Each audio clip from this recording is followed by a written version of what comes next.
मला माहिती होतं तू जागाच असशील. तू जेवला नाहीस? सत्यजित असं का वागतोयस? हे खरं तर मी तुला विचारायला हवं. मला माहितीये ह्या सगळ्याचा तुला खूप त्रास होतो. तुझ्या सांत्वनाची गरज नाहीये मला. ऍटलीस्ट नीट तरी बोल माझ्याशी. हे नीट बोलतो, नीट वागतो, तू जसं सांगशील तसंच बोलतो, तेच करतो. सांग काय बोलू मी? हे बघ सत्यजित, तू मंजिरीला बाहेर काढलंस म्हणून तुला इतका त्रास होतोय आणि तुझा त्रास मला बघवत नाहीये. मजा इथून जाते, पण इतका त्रास सहन करण्यापेक्षा सरळ तिला घरात घेऊन ये ना. अच्छा, म्हणजे आता तिची बाजू घेऊन बोलतेस तू? तुला त्रास होऊ नये ना म्हणून मी तिची बाजू घेते.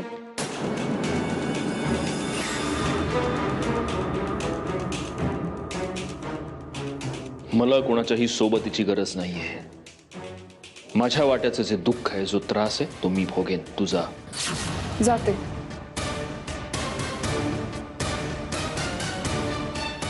मला तुझ्या मनातून, विचारातून, नजरेतून आणि श्वासातून सुद्धा हकलवून लाव ना. आहे शक्य? नाही सत्यजित, तू मला तुझ्या मनातून कधीही बाहेर काढू शकत नाहीस. आणि ज्या दिवशी तू हे मान्य करशील ना, त्या दिवशी तुला हवी ती शांतता मिळेल.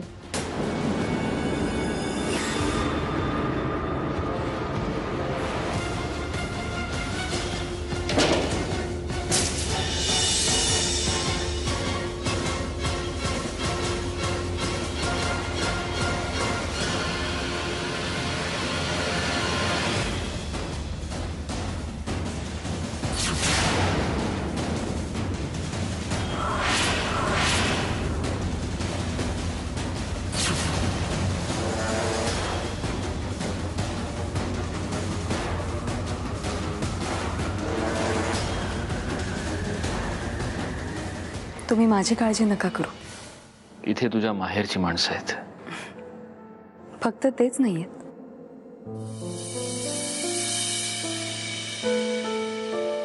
तुम्ही सुद्धा आहात.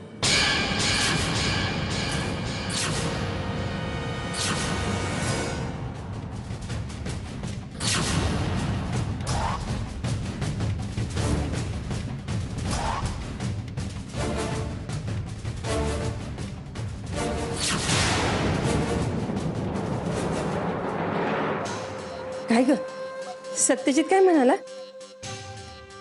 काहीच नाही. तू नाराज काय होऊन होतेस? समजा तुझ्या बाजूनीच घडतंय ना. असं आपल्याला फक्त वाटतंय आत्या, पण सत्यजितच्या मनात काय काही कळतच नाही. असंच असतं. पुरुष कवा भी त्याच्या मनाचं प्रेम सहजासहजी मान्य करत नाही. पण सत्यजित अजूनही मनाने मंजिरीचाच आहे. आमच्यात फक्त काल. हे बघ, असं असलं असतं तर मंजिरा त्याने घराबाहेर काढलं असतं का? मला काही कळतच नाहीये. इतक्या वर्षात मी सत्यजितचं प्रेम मिळवू शकले नाही आणि मंजिरीने 2 महिन्यात, फक्त 2 महिन्यात सत्यजितचं प्रेम मिळवलं. कसं? मला शोधूनही प्रश्नांची उत्तरं सापडत नाहीये. मी त्याला माझं सर्वस्व दिलं ग, तरी सुद्धा त्याला आपलंसं नाही करू शकले का? नाही आत्या, सत्यजितचं प्रेम जर मिळवायचं असेल ना, तर त्याच्या मनात जागा निर्माण करायला हवी. आणि त्यासाठी त्याआधी मंजिरीला मनातून काढायला हवं. त्याशिवाय मी सत्यजितला नाही जिंकू शकणार.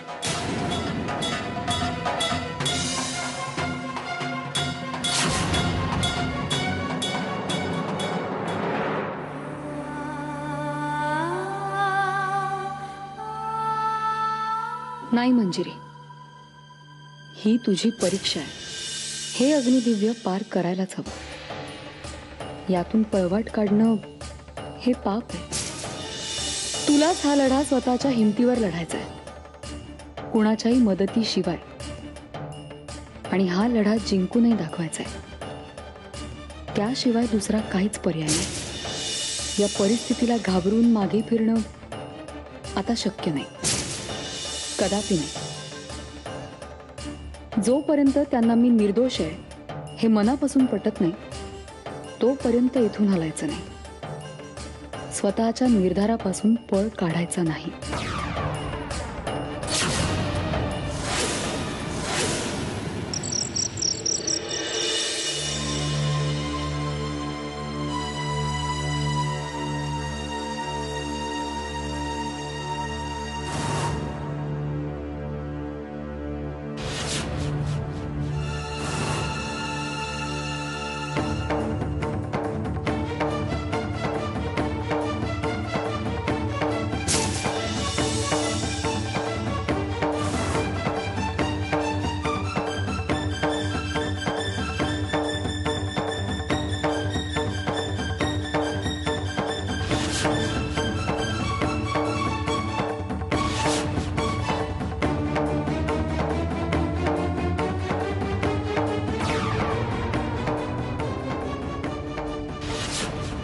मंजिरीनं माझी फसवणूक केली, पण मी काय केलं?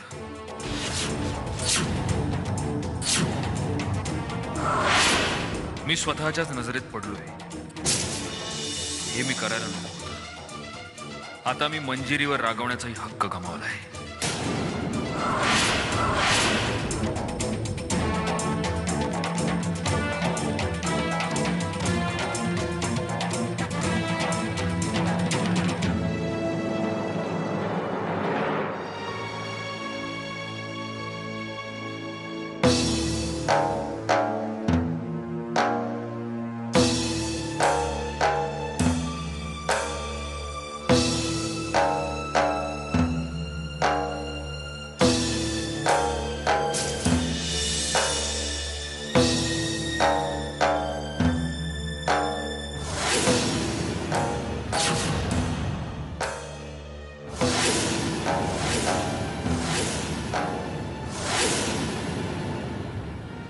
आज चल.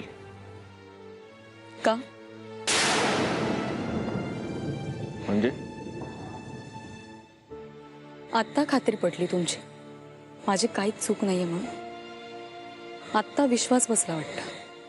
मी मंदिरातच गेले होते याचा. आपल्यामध्ये विश्वास अविश्वास हा मुद्दाच आता उरलेला नाही. तू मंदिरात गेली होतीस की आणखीन कुठे गेली होतीस हे महत्वाचंच नाही माझ्यासाठी. आज चल.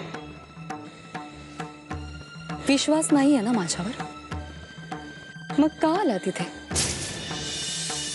हे बघ मंजिरी, आता यावेळी इतक्या रात्री तुझ्याशी बोलत बसण्याची माझी अजिबात इच्छा नाहीये. त्यामुळे मी जेवढं सांगतोय तेवढं कर. नाही, मी नाही येणार. माझ्यावर विश्वास बसून मी पूर्णपणे निर्दोष असल्याची खात्री पटायला हवी तुम्हाला. नाहीतर माझ्या इथे उभं राहण्याला, ही शिक्षा भोगण्याला काहीच अर्थ उरत नाही. तुला ही शिक्षा भोगावी लागते याचा मला त्रास होतोय असं तू समज. दया आली माझी. हो, पण दयेची भीक नव्हती मागितली मी. माझ्या हक्काचा विश्वास मागितला होता. आणि तो मिळवल्याशिवाय मी आत कशी येऊ? तसं असेल ना तर आयुष्यभर उभी राहशील इथे. आहे तयारी माझी. तुम्ही घराबाहेर काढलं का? तर त्यासाठी तुमच्याकडे कारण आहे. मग मला घरात येण्यासाठी माझ्याकडे कुठलंच कारण नाही. मी तुला बाहेर काढलं म्हणून तू बाहेर उभी आहेस. आता मी सांगतोय म्हणून आज चल. एवढं सोपं नसतं. बरं, मी मान्य केलं की तू जिंकलीस. तू जिंकलीस, तुझा तो आशिष जिंकला आणि नेहमी हरणारा मीच यावेळी सुद्धा हरलो. बस. प्रश्न तुमच्या जिंकण्या किंवा हरण्याचा नाहीच आहे सत्यजित. तुमचा माझ्यावर विश्वास नाही राहिलाय आणि यामुळे आपलं नातं हरलंय. बाकी काही नाही. तू काहीही बोललीस तरी माझं तुझ्याबद्दलचं मत बदलणार नाही. तुम्ही काहीही म्हणा, पण तुमचं माझ्याबद्दल असलेलं मत मी एक दिवस नक्कीच बदलून दाखवणार.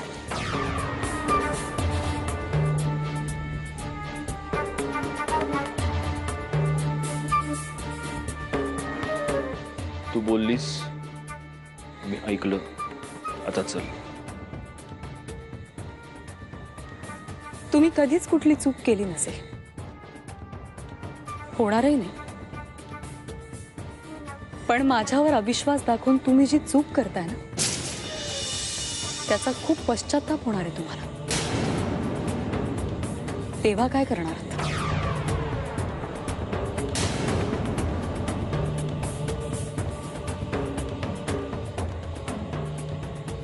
माझ्या शब्दाची तुझ्या लेखी थोडी जरी किंमत असेल तर प्लीज आज चल.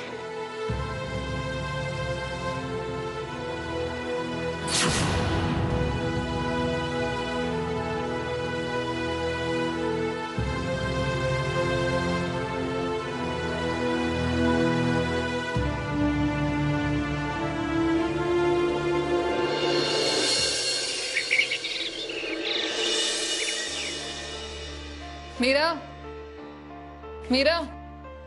जी ताई साहेब. मंजिरी कुठे आहे ग? म्हणजे बाहेरच आहे ना अजून?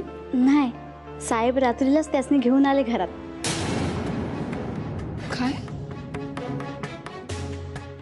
तुम्हासनी चाय आणू? हां.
प्रिया,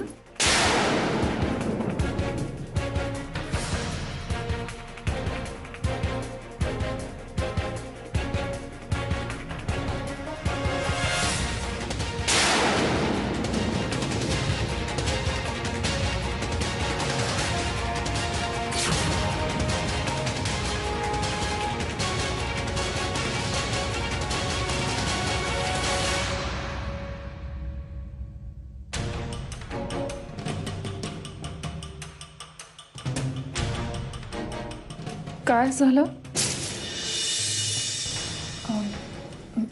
म्हणजे तू आत कधी आलीस? आय मीन घरात.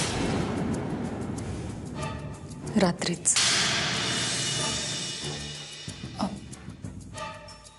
नेमकं झालं काय बोलणं? काही नाही, हे स्वतः बोलवायला आले होते मला. काय? सत्यजित स्वतः आला होता का? नाही माहिती. तो सॉरी म्हणाला का तुला? नाही ग, आमच्यात माफीचा प्रश्नच येत नाही. मंजिरी, असं कसं म्हणतेस तू? म्हणजे इतकं सगळं झाल्यानंतर त्यांनी माफी न मागता तू? प्रिया, हे बघ, असं नसतं अगं. आणि मुळात त्यांनी माझी माफी मागावी अशी मी कधीच अपेक्षा नाही केली त्यांच्याकडून. ऐक माझं, सत्यजितनी जर माफी मागितली. प्रिया,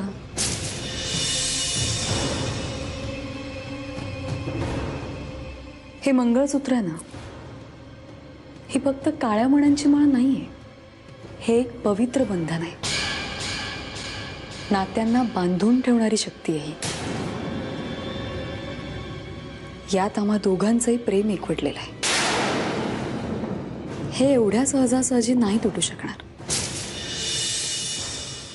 आणि मला माहिती आहे, ते आजही माझ्यावर तेवढंच प्रेम करतात. जाऊ दे, वेळ आली ना की कळेल तुला सुद्धा.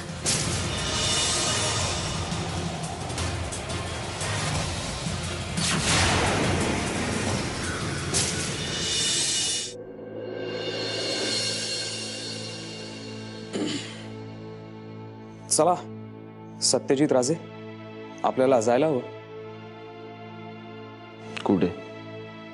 बघायला हवं ना, दिवाळखोरी जाहीर करण्यासाठी काय प्रोसेस आहे, काय नाहीये. म्हणजे आपला नंतरचा वेळ वाचेल ना रे. काय बोलतोस का तू? हो, उलट मी दूरदृष्टी ठेवून प्लॅनिंग करतोय. म्हणजे आता इथे असं नुसतं बसून राहण्यापेक्षा आपल्याला काही दिवसांनी जे काही काम करायचं ते आत्ताच करून टाकूया. आपल्यावर दिवाळखोरी जाहीर करण्याची वेळ येणार नाहीये, कळलं? सत्यजित, तू सुद्धा जोक करतोस. अरे आता आपलं जे काही चाललंय ते जर का असंच चालू राहिलं तर मग आपल्याकडे दुसरा ऑप्शनच राहणार नाही. तो दादा होळकर आपली जी काही वाट लावायला बघतोय ना, त्यात आपल्याला आपल्याकडे असलेली जमीन ग्रीनफील्डला कन्व्हिन्स करून विकता आली पाहिजे. नाहीतर मग त्यांचे पैसे परत करावे लागतील. आणि ते काही 2-4 लाख नाही आहेत, 150 कोटी. कुठून आणणार आहोत आपण 150 कोटी? मग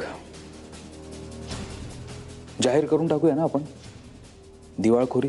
हा दिवस पाहण्यासाठी कंपनी सुरू नव्हती केली विहंग. त्याचीच आठवण करून द्यायची होती तुला. विचार करतोय मी, पण डोक्यात काही येत नाहीये माझ्या. पण त्या दादा होळकरच्या समोर आपल्याला काहीतरी ऑप्शन ठेवायलाच पाहिजे. त्याच्यासमोर ऑप्शन नाही, त्याचा वेगळा बंदोबस्त करावा लागेल आपल्याला. नाग आहे तो, नाग. पण त्या नागाला हे माहिती नाही की त्याची गाठ यावेळी वाघाशी पडली आहे. मग प्लॅन काय तुझ्या डोक्यात? प्लॅन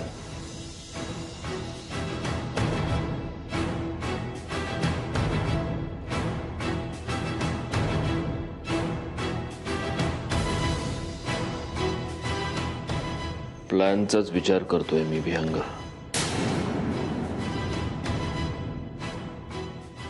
पण काही सुचत नाहीये. सत्यजित, तू जर पुन्हा पूर्वीसारखा शांत डोक्याने विचार केलास तर एक काय 100 प्लॅन्स उभे राहतील.